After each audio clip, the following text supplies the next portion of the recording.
नमस्कार दोस्तों, स्वागत है आपका आपके अपने चैनल आरपीएससी एग्ज़ाम्स पाठशाला में। दोस्तों, आपको पता ही है कि हम इस चैनल के माध्यम से आरएएएस की तैयारी कर रहे हैं, राजस्थान एडमिनिस्ट्रेटिव सर्विस की।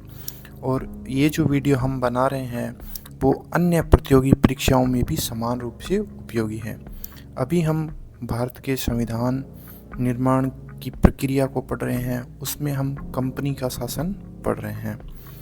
अभी तक आपको पता ही है कि अपन ने 1600 का चार्टर, 1773 का चार्टर, 1781 का चार्टर, 1786 का चार्टर और 1793 का चार्टर पढ़ चुके हैं। 1600 में हमने देखा किस तरह ब्रिटिश गवर्नमेंट ने या वहाँ के क्राउन ने कंपनी को एकाधिकार दिया भारत में और दक्षिण एशिया में व्यापार करने का। फिर 1773 में जब कंपनी भ्रष्टाचार में बहुत ज़्यादा लिप्त हो गई तो चार्टर को रिन्यू करना पड़ा। उसके बाद में 1781 में चार्टर रिन्यू हुआ, उसके बाद 1786 में, और लास्ट हमने देखा था 1793 में चार्टर को रिन्यू करके कंपनी को 20 साल और शासन करने का अधिकार दिया गया। आज हमारा चैप्टर है चार्टर एक्ट ऑफ 1813। इस एक्ट को अपन कुल 5 पॉइंटों से पढ़ेंगे, जिसमें से पहला आपके सामने है।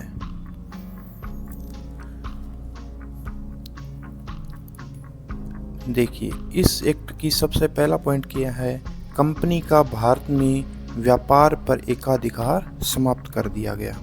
दोस्तों, जैसे कि अपन ने पहले पढ़ा है, अपन ने देखा था कि 1600 में कैसे कंपनी को एकाधिकार दिया कि आप जाओ और दक्षिण एशिया और भारत में अपना व्यापार करो और कोई भी ब्रिटिश कंपनी या नागरिक वहाँ पर व्यापार नहीं कर सकेगा। लेकिन ये बात उलट दी गई कब? 1813 में। अगर इसके पीछे कारणों को जाने तो इसके पीछे के कारण है नेपोलियन का कॉन्टिनेंटल सिस्टम।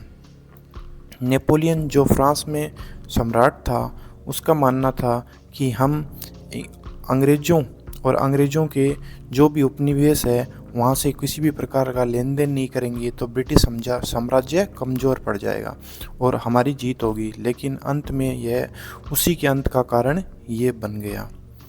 ठीक है, दूसरे पॉइंट पर देखते हैं। दूसरे में है चाय के व्यापार एवं चीन के साथ व्यापार में कंपनी के एकाधिकार को कायम रखा गया। अभी पहले पॉइंट में अपन ने देखा था कि कंपनी का व्यापार में एकाधिकार समाप्त कर दिया गया, लेकिन अभी भी चाय का व्यापार कहाँ पर? इंडिया में।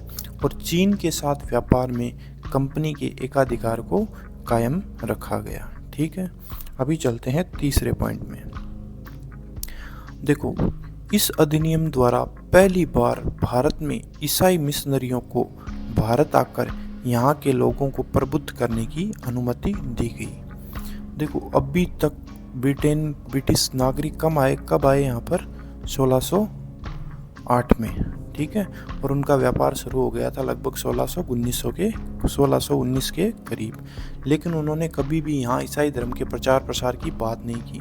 इसका मेन कारण था कंपनी ने मना कर दिया था, क्योंकि वो ऐसा सोचते थे कि जैसे भी हमने यहाँ ईसाई धर्म का प्रचार प्रसार किया तो यहाँ की जनता विद्रोह कर देगी। लेकिन इस अधिनियम द्वारा कंपनी की नहीं चली और यहाँ पर ईसाई मिशनरी आ गए। किसका प्रचार करने? ईसाई धर्म का प्रचार करने। चौथा पॉइंट है ब्रिटिश इलाकों में यहाँ के लोगों के बीच पश्चिमी शिक्षा के प्रचार प्रसार की व्यवस्था की। अभी तक यहाँ पर किसी भी प्रकार की शिक्षा प्रणाली जो भी थी वो पुरानी भारतीय प्रणाली ही थी। लेकिन अब जहाँ जहाँ अंग्रेज़ों का आधिपत्य था भारत में, बंगाल, बिहार, उड़ीसा, मुंबई, वहाँ पर क्या हुआ? पश्चिमी शिक्षा का प्रचार प्रसार किया जाने लगा। किसके द्वारा? कंपनी के द्वारा। और लास्ट और फाइनल पॉइंट इस चार्टर एक्ट का है स्थानीय सरकारों को व्यक्तियों पर कर लगाने का अधिकार दिया गया एवं भुगतान न करने पर दंड की व्यवस्था भी की गई। इससे पहले कभी भी स्थानीय सरकार को व्यक्तियों पर कर लगाने का अधिकार नहीं था।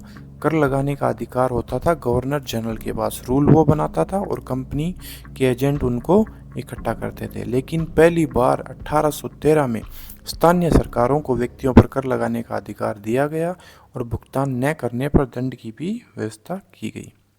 दोस्तों, ये वीडियो आपको कैसा लगा प्लीज़ कमेंट करके बताइए। अच्छा लगा हो तो लाइक करें, शेयर करें अपने दोस्तों के साथ, और ऐसे ही ज्ञानवर्धक वीडियो कंपटीशन एग्ज़ाम की तैयारी के लिए इस चैनल को सब्सक्राइब करें।